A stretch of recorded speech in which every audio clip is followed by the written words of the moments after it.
Support for this program provided by High Point University, where every student receives an extraordinary education in an inspiring environment with caring people. The Duke Endowment, enriching communities through higher education, healthcare, and children's services. Grant Thornton, a passion for the business of accounting. And by Blue Cross and Blue Shield of North Carolina, proudly serving North Carolinians since 1946. There is a great deal of angst about education in North Carolina, specifically K through 12 education. What's ironic about that is we all seemingly want the same thing: better educated kids and adults, a more competitive workforce, and rising fortunes in our communities. I'm Chris William, and welcome to this Carolina Business Review Education Special. We came to Central North Carolina and the campus of High Point University to talk and debate about education in the Tar Heel State. This is the Carolina Business Review Education Special. On this program, William Cobey from the North Carolina State Board of Education, James Goodmon of Capital Broadcasting, Inc., Dr. Jim Merrill from the Wake County Public School System, Dr. Heath Morrison of Charlotte-Mecklenburg Schools, Linda Johnson, North Carolina House of Representatives, and Nido Qubein, President of High Point University. And now, from the Hayworth Fine Arts Center, your moderator, Chris William. Wow. Welcome. You don't have to clap. You don't have to clap. Thank you for joining us. We are on the campus of High Point University. Wow, what a school and what a dialogue. What is it about North Carolina? What is it about this issue around education that's so polarizing, that is so divisive in some ways, but yet we all want the same thing? We're going to try to answer that question. We're going to try to do it in an intelligent way. We certainly are glad you are watching. This is a special dialogue, again, on the campus of High Point University. We'd like to thank our host, Dr. Nido Qubein, and all of our guests who are joining us, who you just have heard and have been introduced. Chairman Cobey, I want to start with you. We talk so much in education around, we talk about teacher pay, we talk about year-round schools, we talk that, the class sizes are too big, we talk about parental involvement, and the symptoms are endless. But there was a gentleman, and I want to read this quote. Garrison Walters, from a Washington, D.C.-based think tank and blog and publication called Inside Higher Education in 2010, said, "A large part of American society understands and appreciates the importance of education, but a large part really does not see the value of an education." And it goes right to the heart of America's culture around education when you compare America to Europe and Asia and other parts of the world. So what is this culture that have made it so difficult? Well, first of all, I believe that people are understanding more and more the value of education because we are in a globally competitive world and we want the children of North Carolina to be able to compete in that world. We have been operating for 100 years or so with what I call is the industrial age model of education. We're in the information age now. We have to change the way that we do education. We're in a hugely transformative time in all education, which makes it exciting for me, but it makes it hugely challenging, particularly to those who are delivering education, like the two superintendents we have here tonight. But I think the future looks very bright. We've had an economic downturn. I believe we're going to come out of that, and we will be able to supply the needed resources to get the job done for the children of this state.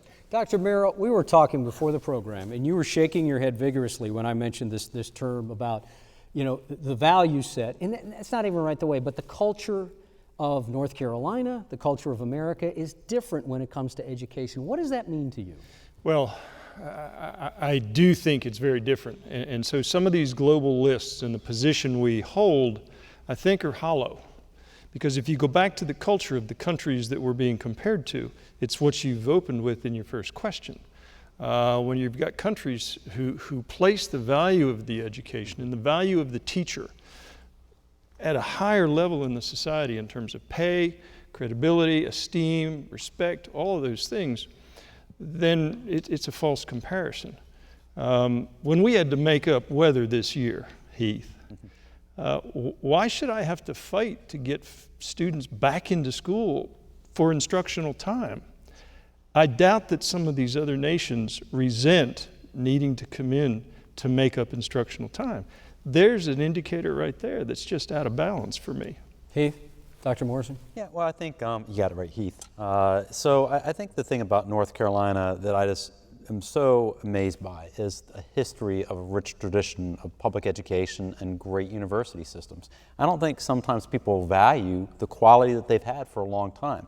This is a state that has achieved, when you compare the 50 states, North Carolina ranks in the top 10 to 20 consistently on all the things you would want to see good value with, when it's traditionally funded pretty low. So in terms of return on investment, this is a state that has really had a proud history of paving a long tradition of success. Now, we need to get better, to your point. What is different about public education in the United States is that we make a commitment to every child, and we're very proud of that. But we have to really have some really honest conversations about what it takes to educate every child. What is changing dramatically is, to Chairman Cobey's point, the preparation of education to get a student to walk across stage, get a diploma that's a passport for better tomorrow.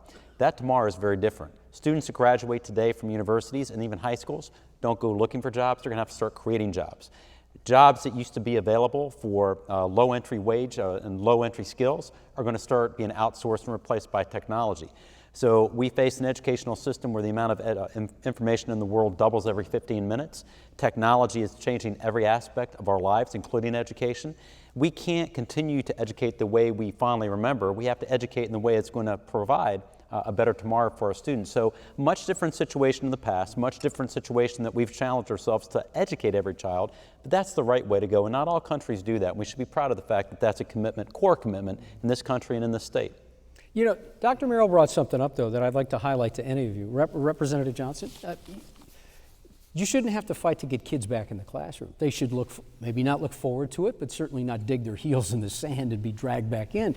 So isn't that a basic DNA difference in a culture? And I'm not trying to say North Carolina kids and families don't do it, but don't we need to think differently? And let me just throw this out too. You know, in America, we've had so many agricultural and manufacturing jobs that have been so plentiful and people make so much money that you hadn't really had to seek higher education.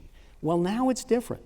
So I guess how do we, and answer this as well, Nido, how do we change that? How do we turn the ocean liner, if you will?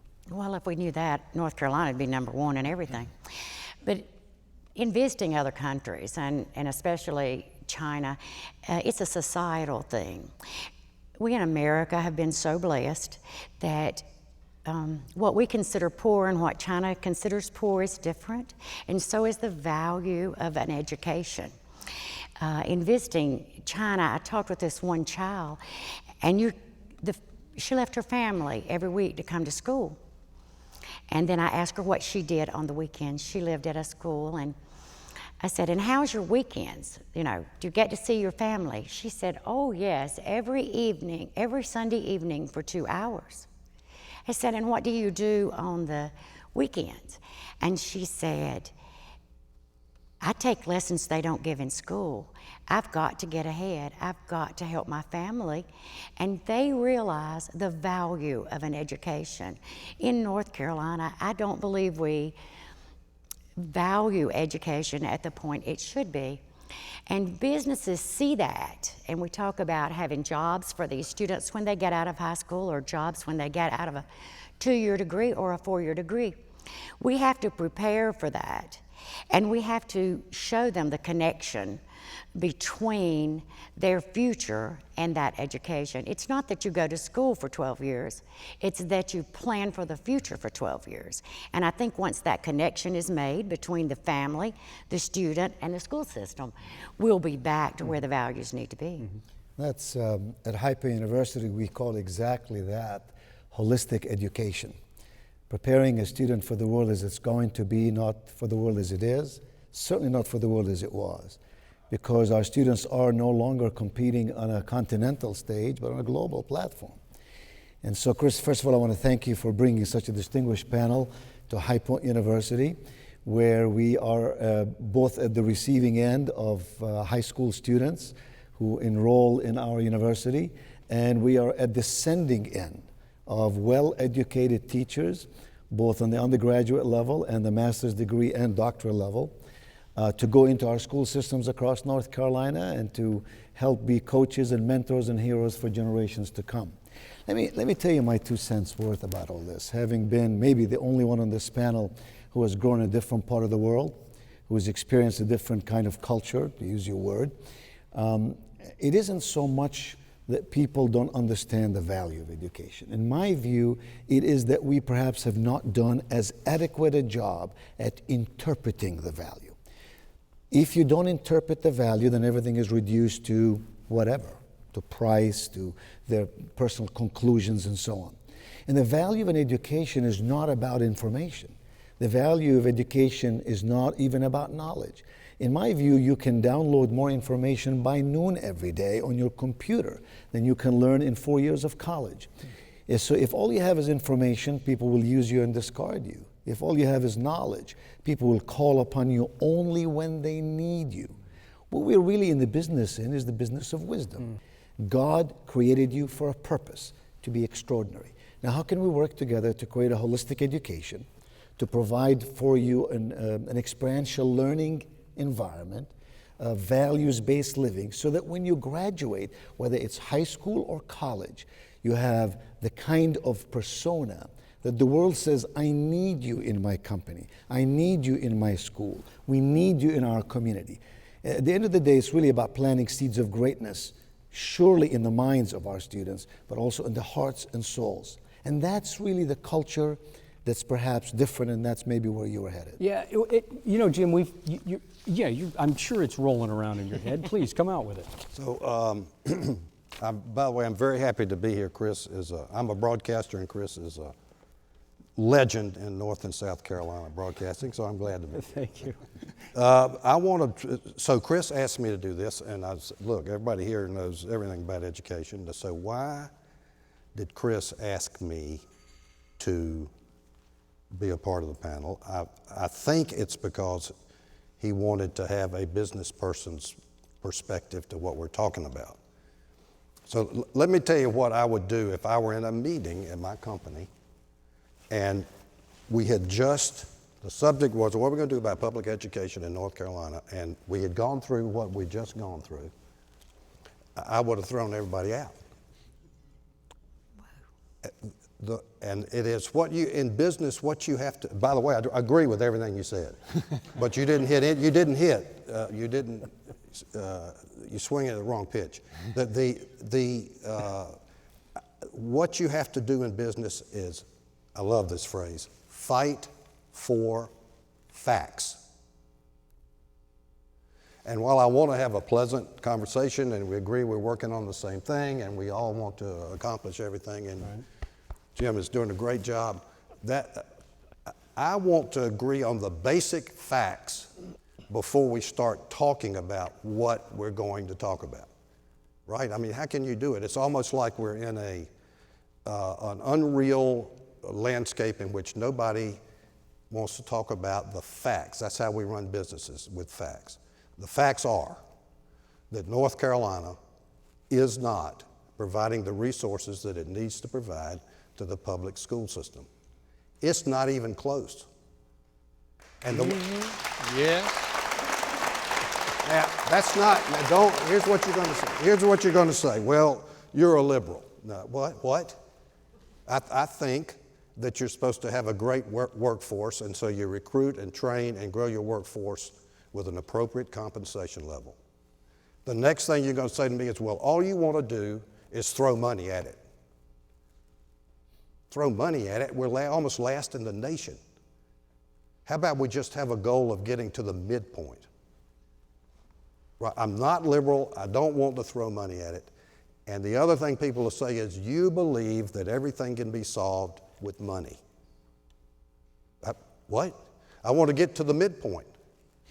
I want us to have a chance. I mean, look, if you are a teacher, if you have decided to go into public education, you should leave North Carolina. Now that's a fact, and that makes everybody get so mad at me and feels uncomfortable and thinks I'm not a supporter and gets all fidgety like I am. But I don't know why we can't talk about that honestly. Well, okay, so So you can talk about all this stuff. If we can't get a good workforce, Jim businessman, if we can't recruit, retain, maintain a great workforce for our education business, which is, to me, 100% teachers, we don't have a chance. so is this about? And is that bad? Okay. Everything okay? Absolutely. All right. You can stay. So is this more? Now, wait a minute, that's your comment. Is this more about, and let me quote somebody, on our program, we had this superintendent of education in South Carolina, a guy named Nick Zase, who's a recovering general, and we've all know what happened with generals in county school systems before Right. the past. But he has said, it's not about money at all, it's about policy. Now, I know that's a gross overstatement, but Mr. Chairman, is the issue, and you're shaking your head over there, Jim, but is the issue about policy or is it about money? It's both. I mean, Jim is absolutely right. We have to invest more in our teachers. And I believe that the General Assembly, that's probably your number one priority, your number two priority, and number three priority. So It is. I believe that even in the short session, we're going to see some marked improvement that we desperately need. Yes, it's about policy too. We've got to transform how we teach. We can build in scalable models. We can build in professional education into that models by team teaching, using digital devices. Down in Charlotte-Mecklenburg, I visited Project Lift. I tell you, that's the way I think it should be done. Well, and let me say this about, hold on, Madam Representative. Let me say this about Project Lift. Anna Nelson, who was obviously one of the point people on Project Lift, Dr. Morrison, said on our program, and I'm not promoting our program, but she said, and we found, and if anyone knows Anna, you know she's not very passionate until you touch one of the third rails of her thinking. And she said, she really went off on this idea that Project Lift works, but we end up losing the talent. In other words, the teachers leave. We can't pay the teachers enough. You know, it's scary where we are. What I know is when people say run your school district like a business, okay, I'm all right with that. But a business is no business can be better than its workforce. And so we're very fortunate in Charlotte-Mecklenburg. We just had announced the North Carolina Teacher of the Year, James Ford. He's extraordinary. He's young, he's energetic, he's changing lives every day at Garinger High School. And I'm worried we're going to lose him because you know what I do every year is I look to see the Teachers of the Year in other states. And I send them a letter. Congratulations, what an honor. By the way, Charlotte is a wonderful place if you're ever thinking about coming our way. But here's what I can't offer. See, in North Carolina, our teacher salaries are $10,000 below the national average. They're $7,000 below the regional average. We've chosen not to pay our teachers for master's degrees, which most other states do. And so what's the competitive advantage that we have to offer to keep our talented teachers here? So in terms of running like a business, we have to be able to offer a competitive wage. We have to be able to make it attractive to want to stay teaching in North Carolina, to want to come teach in North Carolina. I believe this issue of teacher pay is the number one issue in North Carolina, not just the number one issue in public education. It is the number one issue in our state. If we don't put quality teachers in front of our children, we are not going to be pleased with the educational product. We're not going to be pleased with recruiting businesses. It is an economic development issue as much as it's an educational issue. So, Representative Johnson, do you feel confident in 2014 that, in large part at least, that the teacher pay issue will be addressed? I do believe that. I do believe in the first steps will be taken to address that. And I do believe that in the long session, which is 6 months away from that a complete plan will be put out there with the help of our teachers. I do want to say one thing in this conversation. And that is that we can have the best superintendent in the world, and we can have the best student in the world, and we can have the best principal. But if we don't have a quality teacher with that child every minute of the day, we are not going to succeed. And in order to have that quality teacher, what does it take? And to agree with the point, it is salary. I know many teachers, salary is their first because they have to feed their family. But the other is the respect that comes along with teaching. There is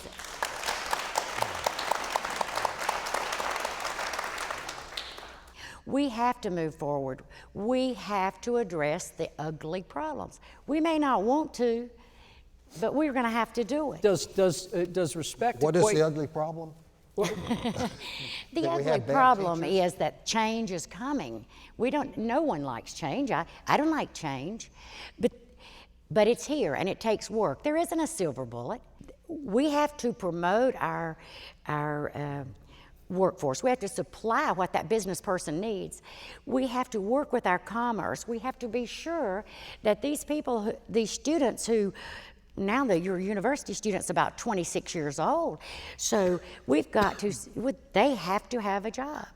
We have to prepare our students to stay in our state and bring progress. We're going to hear from you in a minute down there, Dr. Merrill. Before we do that, Nido, when you have dialogues with your teachers, teachers teaching teachers here at High Point University, when you have dialogues, what are they talking about? Do they think, I'm not going to stay in North Carolina? It's not competitive. I love it here, but it's just not a place to make. The two most important days in my life are the day I'm born and the day I discover why. And I believe that teachers teach not because of the pay. If it were the pay, they'd be doing all kinds of other stuff, but rather because they feel moved passionately to help young people. So the salary is an important part because we all need to live, but I would not want to miss this point.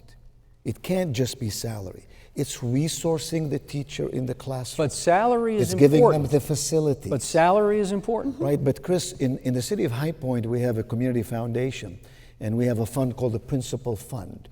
The Principal Fund effectively gathers contributions from members of this community so that principals in our local schools can have extra dollars to do those important things they'd like to do with their teachers. And sometimes it's, with their students, sometimes it's $1,000, sometimes it's $2,000, and it's a big thing because they can't access the resources. It'll be like a university that doesn't have state-of-the-art technology. It'll be like a classroom that is not equipped with the kind of resources necessary to compete globally, to provide the kind of learning environment that is conducive to learning and to growing.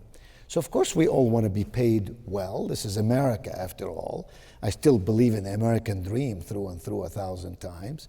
But at the same time, I don't think we can expect teachers to do what they do without all the other elements that make learning possible.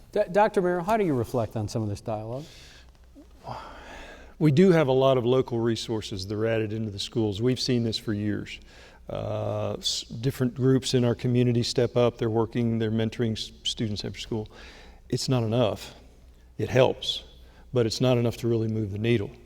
I think what it comes back to, and whether it's salary or support or whatever, would you as a parent advise your child go into teaching if they can start at $30,000 a year?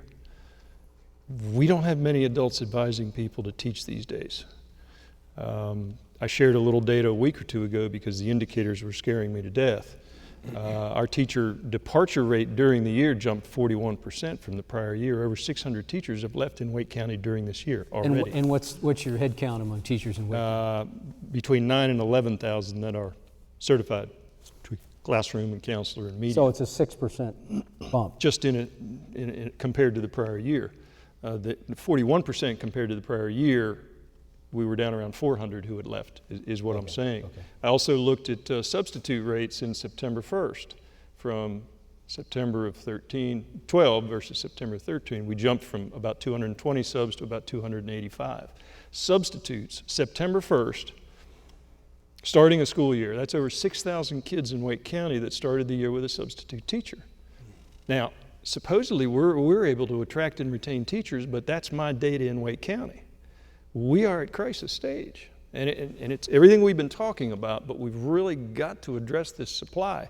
You look at the pipelines at higher ed, and I don't know how it's compared, but generally I'm hearing the institutions saying about a 20% decrease in students enrolling in schools of ed. I can't recruit from other states because they're paying more. Right. And the data is similar in Charlotte-Mecklenburg too. I mean, we're seeing the same data of not being able to fill classroom positions the first day of school, having teachers leave during the course of the year to go to other states. You know, one of the things I'll say, last year 3 states did not give a teacher salary increase: South Dakota, West Virginia, and North Carolina. So I hear all the reasons given for why we couldn't give a raise last year, and I'm hearing some of the same reasons again. But 47 other states figured a way to get it done. 48 other states find a way to pay teachers more than we do. So, you know, we are where we are, but the great thing is we don't have to stay there. So let's commit, Republicans, Democrats, liberals, conservatives, business, educators, community members. It's the #1 issue in the state. Let's commit to what it's going to take to make teaching the iconic profession of our time. So it sounds like In North Carolina. in North Carolina. In North Carolina.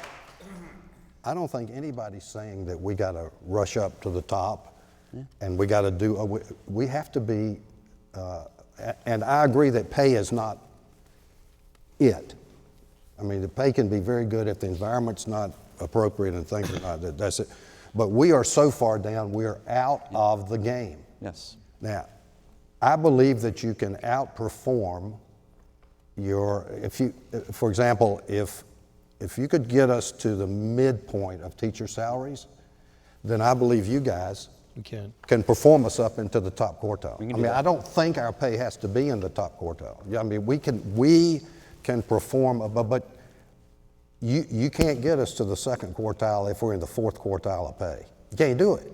I mean, that's just you just can't do it. So let's agree to get to the midpoint. Now, the other answer is we don't have the money. And Go ahead. and okay, well, it seems to me that it's the responsibility of state government. This is different. The federal government, it's funny, they cut taxes and then spend more. Right, they just spend and spend and everything's fine, they cut taxes. In North Carolina, when we cut taxes, we stop funding things, period. We have to. Okay, so on that point, and Chairman Cobey, how does you were a legislator, you were a regulator, you were somebody that made policy, and we've heard from Representative Johnson, so is this about North Carolina and the General Assembly making it a priority to not just to bump the teacher pay? Could I intercede there? You said, is this North Carolina's legislative problem? No, I didn't say it was a legislative problem. I said, is it a priority problem? So do we need to change, and I'll give you a chance. I'm going to go to the chairman. Do we need to have a different will for priorities? As Jim just said about this whole idea, we can't spend what we don't have. So is this about priorities? Well, when I look at the state budget, state appropriated money of $20 billion, somewhere north of $11 billion is spent on education. So it definitely is the biggest piece of the pie. And I don't want to make excuses, but this has been a problem for a number of years. We have been able to ride through recessions in the past. We didn't ride through this one. We ended up with the 3rd highest unemployment in the nation. But I believe we're coming out of it. And so let's look to the future and pledge, as Jim has said, to make our pay very competitive. I'm not as interested, Jim, in the nation. I want to be the top payer in the region. I think we compete in the region, and I think that's the way we ought to measure ourselves. But we got hit hard with this last recession. But I'm an optimist, and I believe we're going up, and we're going to show people how North Carolina can do it. I just wanted to make the comment, and I had waited since the original comment. We discussed how education was the problem of the entire state. It is not just a legislative problem. And I appreciate your comment, but North Carolina state government is number 10 in funding teachers. It is not What is 46. Tell Okay. If you'll go to the NEA website, that's the teachers organization, if you'll go there and look, they have a funding chart there that will explain to you what comes out of state taxes and goes to students. And we are number 10th in the nation. Now, there are other fundings coming from federal and local funding. If we're 46th and the state funding is 10, where is the difference? Where is the difference? Yes, where is that difference? Can you answer that? I have no clue. Well, Superintendent Morrison and I were just talking about that particular issue, and this is what I say when I say there's ugly issues in this state that have to be cleared up. And that is, if someone can always say, well, it's their responsibility or their responsibility, and they can pass the buck, that's fine. They'll, you know, they might can suffice one round of, but you have to solve the problem, not just make the rhetoric or a defense. Leading a state, whether you're a business person, an education person, is solutions. It is finding what the facts are and finding a solution. So let's take that, and Jim, let me come back to you, because one of the things, one of the groups that you're involved with is this group called Best North Carolina, and it's it's a paraphrase. It's a group of high-level executives from some of the largest employers in the state that have gotten together and had basically enough is enough about education. Let's move the needle. Let's do something about not just teacher pay, but where we are. And I know this is a gross over-exaggeration of what the thing is. So here's my question. Many, and I know that the superintendents will back me up at least on this issue. What if business superintendents at schools have have limited resources to allocate to teachers and to the front line and what we call in banking client-facing assets, and they can't necessarily do that with guidance counselors. So one of the criticisms I've heard over and over in the years is that business could come into schools and articulate and make clear that manufacturing really can be a great way to go, or the agribusiness really can be a great way to go. In other words, business can help the students understand, along with their parents and a guidance counselor, that there are great ways to go in business and can be a partner that way. What are some of the other big deals that a business could do to help schools through this time? Well, Best and Walter, our chairman Walter McDowell, is here. The history of North Carolina has been, from my view, that the North Carolina Chamber has primarily supported the notion of having a great education system and the importance of the education system. Lots of contributions to schools, lots of work with career days that goes on and on. But basically, the Chamber has said, we've got to have a great education system and we need to fund it appropriately. And it's been sort of a, you can say all you want to that we've had Democrats a long time and we just got Republicans. We had some of the most conservative Democrats I've ever, there's plenty of conservative people around in the legislature and has been for years. And the Chamber sort of served as the non-political, non-partisan guys. Now, we've got to get our teacher salaries here. We've got to have this kind of school system, and we need to get that done. And they kept politics out of it. And I believe that's the role of business. Facts are we're not competitive, and we have to do something about it. And this is Jim. This is not Best. This is Jim. This is not the organization. I think Best came out of two notions. One that Bill just mentioned to me is it's good if you have a group focused on one thing. The Chamber's focused on a lot of things. But it also came from the fact that we don't believe that the chamber is doing the kind of job it ought to be doing. I mean, and specifically, the chamber was fine with the tax cuts. I got a tax cut, my company got a tax cut, and they're fine with the teachers not getting a raise. So the that is inconsistent, I believe, with the feeling of business people in the state. They were more interested in a tax cut than they were in seeing that the teachers are paid properly. I'm not speaking for Walter. So what can business be doing, really? And this is an open question. Can I tell you? And what they are doing? We passed a law this year, and the governor now has this innovation plan in his office, and it's going very well.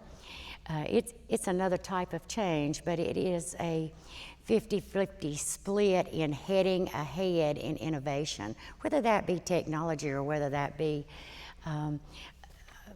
a community college, a university could use that. Government has to wait 2 years to have legislation changed usually, and with this innovation fund, business and education works together. The chamber was has been very supportive of this fund, but the legislation was only passed last year, and the grants were given out only the first of this spring. But it is a step to solve some of the problems. There are things happening out there. I visited Catawba Valley Community College, and they were showing, the gentleman there, the professor there, is called the Sock Man. He's showing how technology can bring the hosiery industry back to North Carolina, and how education has helped solving that industry. I think that when those things start happening, that's when all of us, your university system, your community college, your K-12, begins to solve the problems. And that is happening. But Chris, it's not just business. Like Jim, I spent 36 years of my life in business before I became president of High Point University. And while it's true, a school cannot be run like a business, a school certainly must employ business principles if it's going to be fiscally responsible and if it's going to be innovative enough to meet the challenges of the future. I think every organization needs to be engaged, involved, and invested in our educational system. Let me just give you one example. High Point University, in collaboration with the Bryan Foundation in Greensboro, adopted a school down the street. It's called Montlou School. And we provided resources to a school that simply did not have them. And we raised between us something like close to $1 million. And we provide every student in Montlou School an iPad. And then High Point University stepped up and said, we will provide the brain trust, the training program, so every teacher can find out how to use this iPad in teaching innovatively to all these students. This has been a 3-year project that now has evolved into a federal grant that exceeds $30 million. Students have been touched in measurable ways. And frankly, I, as a taxpayer and as a person involved in the community and president of the university, became much more aware of the needs of these teachers in the school and the challenges of the principal and the challenges of the superintendent. So sometimes we have to humanize when we talk about the value of education. It's about humanizing the issue. It is a complex issue, education as a whole, and how do we really create sort of a connecting point, building a bridge between the realities of what a teacher feels, the realities of what a parent feels, and the realities that we as a state must be involved in. I don't want it to be a political issue. And it can't be an issue just strictly only about money, albeit money is definitely a machine that ignites this process. But I hope we'll spend a few minutes talking about solutions. I don't want to fix the blame, I want to fix the problem. If in fact we do have a problem and a challenge, what must we do? Jim, you said Walt. I'm involved with Walt in the same mission. I believe in it wholeheartedly. That we in the business community and educational community at High Point University, let me tell you, we've taken specific steps. We said, what if we take these teachers who want to get graduate degrees and doctoral degrees, what can we do between quotation, I'll put the word, to subsidize their cost of getting that higher degree. And frankly, we charge significantly less than other programs because we believe that America must stand on a firm platform of a solid education. That's an example. If a university can do that, if a community can do that, if a business can do that, I think together, collectively, we can influence enough people, enough votes, if that's what it takes, to create the solutions for a better tomorrow for the children of North Carolina. We have about 15 minutes left in the show. If you have a question, I would go ahead and step up there because we're going to quickly run out of time. Yeah, it always does go fast when it's the fun stuff. You talked about solutions, Nido, and I sit here in the glare of two superintendents and ask the chairman of the State Board of Education. One of the issues that come up when you talk about solutions is there has been room made within the public school system now for charter schools. Is that a solution? Well, I believe it's part of the solution. I believe that choice needs to be offered. I know Heath down in Mecklenburg County and I know Wake County are working hard to offer choice themselves. And I think that the charter school movement has brought about the traditional schools trying to offer more opportunities for choice among their parents. Mr. President, when you say about it's not just the pay, I agree, and it's not just the money, but you gotta have adequate pay and you gotta have adequate resources. But I want us to look at systems of education because I don't think we've had it right. With the sage on the stage, I think we have to move to what I call the guide on the ride, where we have master teachers, lead teachers, who we pay very, very well. They coach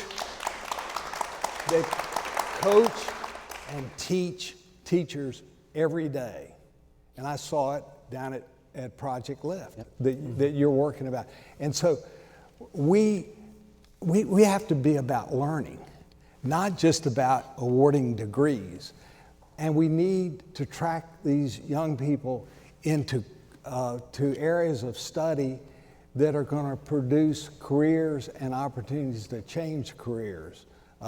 And we've got the infrastructure. I mean, look, we have 16 public universities, plus all the wonderful private universities we have, of a 58 campus community college system, all the school systems we have. We've got the structure in place to really go forward. And let me just say one thing. The governor has reconvened the education cabinet, and we meet every 6 weeks, and they're the president of the university system's there, the president of the community college system, I'm there, superintendent of public instruction, and the secretary of health and human services for pre-K and Smart Start. And just that convening, we're getting great results because we're at the same table and we're trying to knit these systems together, which will lower the amount of remediation we have. We're spending a lot of money on remediation. I could go on, Chris, with different examples of where we're leaving a lot of money on the table because we don't have the system working right. Well, and the governor has talked more and more about a unified voice in education. Thank you for your patience. If you'll say your name and then your question, please. My name is Rachel Smith. I am actually a public school teacher here from Salisbury. My question is actually directed to anybody on the floor here. In regards to innovative instruction, and we talk about truly differentiated, personalized instruction for students, what role does standardized testing play? And specifically, I would like to direct this towards Read to Achieve and how that has impacted students, and what your thoughts and solutions towards this might be. Jim M., you want to take that? Oh, I'll swing at that, yes, sir. If you're a third grade teacher, first of all, thank you very much. I think our third grade teachers have experienced greater hardships than anybody probably at this point. It strikes me that this growth of standardized testing has been an answer to try and increase rigor, which does not make sense. And this third grade, all or none, fail or go back, go to summer camp, all of this is just unreasonable for kids who progress at different rates and paces.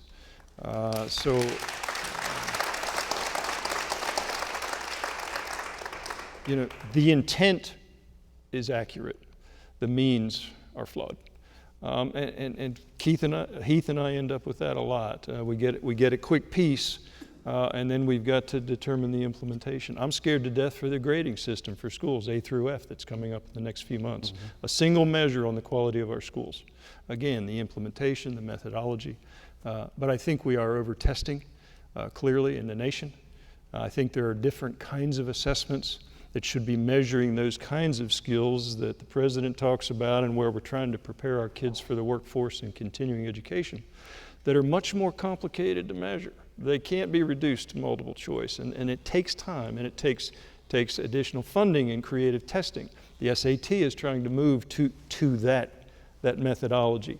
The assessments to align with the Common Core have yet to be determined, but that's an initiative as well. So shifting to the right kind of assessment, fewer of them, use them for sampling, and also determine, are you using them to measure students or are you using them to measure adults? Because there's two very distinct purposes and you can't use one to do both. So Dr. Morrison, does Common Core make the standardized testing? Does it exacerbate the situation? Whether you like it or not, does it add another level of testing that could be confusing or could take away some heat? So let's start off with where the Common Core began, which was with the National Governors Association and their quest to make sure that American public education continues to improve, continues to make sure that we address college and career readiness. The National Governors Association came together and said, well, let's look at what other high-performing countries across the world are doing. And one of the things they said that was consistent was lifting up the teaching profession, as we've talked about tonight. And so thank you for your service as a teacher. We so appreciate what you do here in North Carolina. But the other part was that they had high rigorous standards. They were high standards for all children. And they were benchmarked around college readiness and career readiness. And that's really what the Common Core is. I appreciate good debate. I appreciate differences of opinion. But if we're going to have a conversation about Common Core to the point of our business person here on this panel tonight, let's have it about the facts. Okay, the Common Core by itself doesn't generate more testing. The Common Core doesn't belong to one political affiliation or the other. The Common Core is a set of standards. How we teach to those standards, how we test to those standards is a matter of state and local responsibility. I concur 100% with my colleague Jim. I was astounded when I came here last year, the volume of tests that we are doing. We are testing so much that we are really impacting the amount of time our quality teachers have to provide instruction. Just the Read to Achieve legislation that was just passed from January until June has put 36 additional assessments in our third grade, increase the amount of time in our classrooms, 34% that has to be devoted to testing rather than teaching. Who thinks that's a good idea?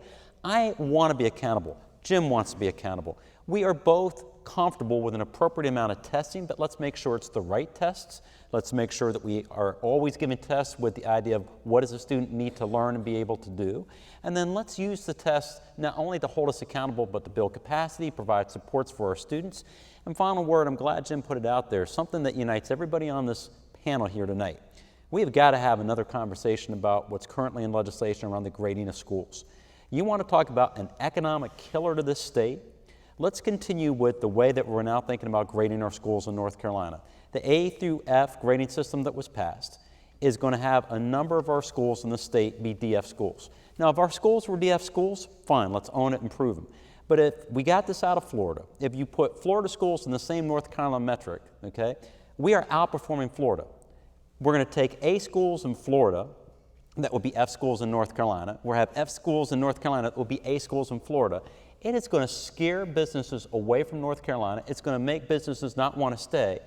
And it's something we've got to get this straightened very quickly. It is a huge issue for our state. It's a huge issue for our schools. It's a huge issue around economic development. If it's a consensusly bad decision, then how do we change it? How do we reverse it? Holding our schools accountable is not a bad decision. But I'm talking, Dr. Morrison, I'm talking about the A through the F grading system. I'm not a big fan of saying a school's an A or an F. I think there's a lot of complex. But even if we want to make sure, if we want to say this is an A school, let's get it right.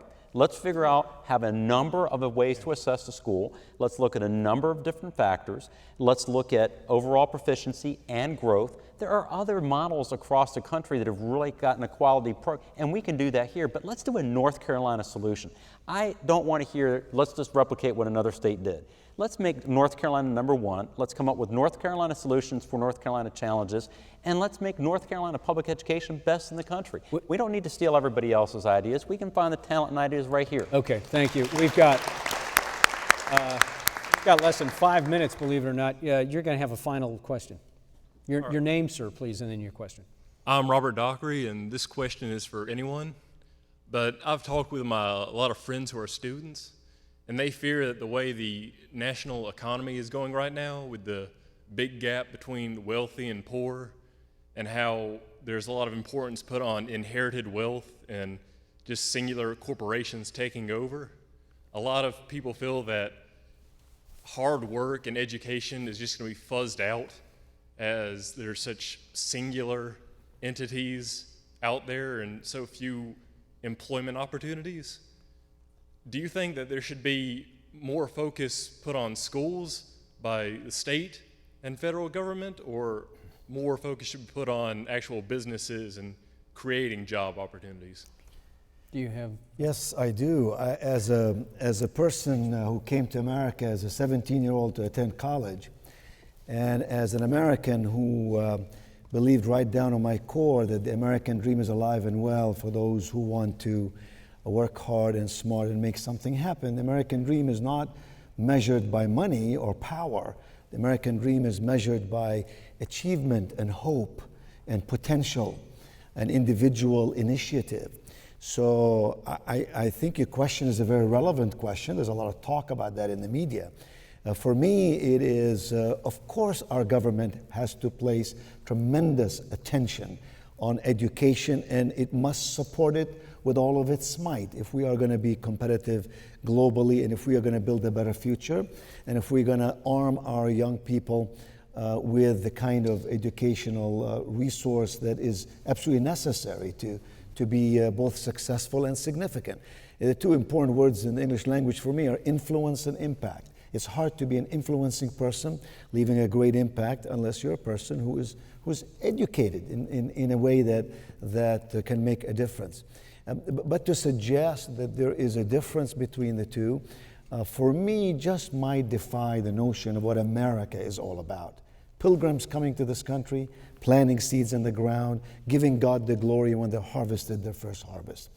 For me, I thank God for business people who are willing to take a risk, who are willing to start a business, who are willing to create jobs, who are willing to invest in our economy. I thank God for businesses and corporations who are willing to create positions, careers, opportunities for graduates from High Point University and every other university across the Nido, we've got 2 minutes left, and I want to get everyone a chance to have a solution, but thank you. Well, I feel strongly about this, Chris. I want clearly, to know that. Clearly, and far be it for me to step in front of that one.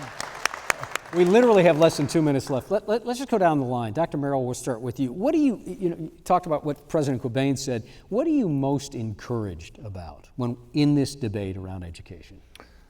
I'm most encouraged by our current students. I think they've got a wisdom and a view of the world that inspires me and keeps me going. They're going to take us into the solutions. I'm convinced of that. Okay, good answer. Next, Jim, in about 15 seconds. I've enjoyed being here. I think. Thank you. That's a good one. Look. Here's we are not applying the resources that we need to apply. If you take a look at what the governor and the legislature did in the last session, it is impossible to think in any way they believe the public education system is a priority. You can't. Those are the facts. Chairman Cobey, what are you most encouraged about?